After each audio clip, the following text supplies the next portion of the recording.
Breaking news, $100 million. That's how much in government contracts President Trump is taking away from Harvard in his latest move to cripple the university. Just days after Trump warned he could take away $3 billion in grant money to Harvard, and after he tried to ban Harvard from accepting international students, which is a third of its entire student body.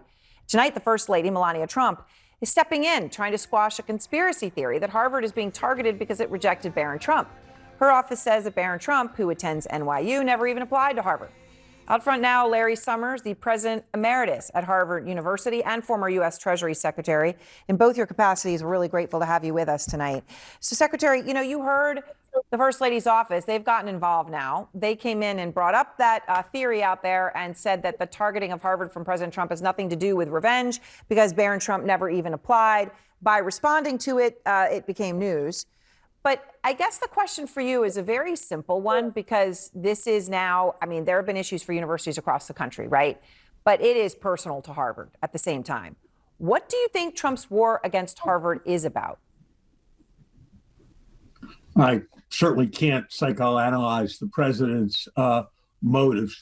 What I do know is that this is a preposterous, entirely extra-legal act of extortion against an American institution, just like what was done to any number of law firms, just like what was done to government agencies that had appropriated funds.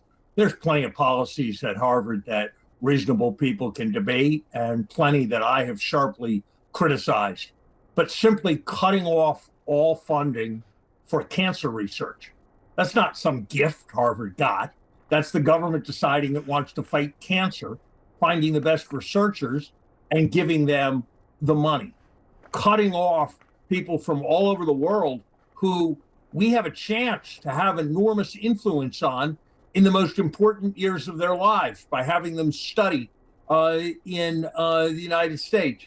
And yeah, Harvard right now is the tip of the iceberg in terms of what they're attacking, but the Homeland Secretary made clear that Harvard was an example for everyone else.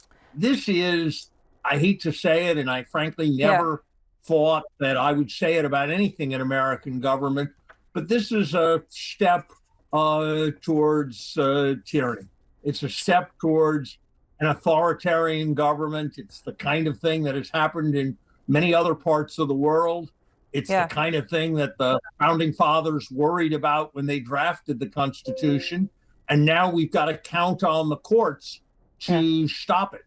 So I guess I'm curious, though. Harvard's endowment's $53 billion. You look at I'm not saying any of this is okay. All right. I'm just saying if you're looking at a $3 billion hit or a $100 million hit, all these things I'm listing, right? A $53 billion endowment can cover all of it easily. It can cover all of this for a long time.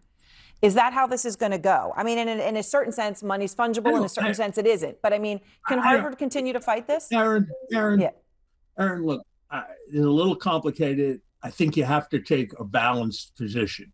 Yes, Harvard has financial resources that it can use to respond to cutoffs. Yes, it does. And if there's research that's the difference between curing cancer and not curing cancer, Harvard can make sure that it continues to be funded. But that $53 billion is not just sitting there. All of the income from that $53 billion is at Harvard. And yes, Harvard can run down the $53 billion, but if it does, it will be running down the ability to provide scholarships to students. It will be running down the ability to hire new professors.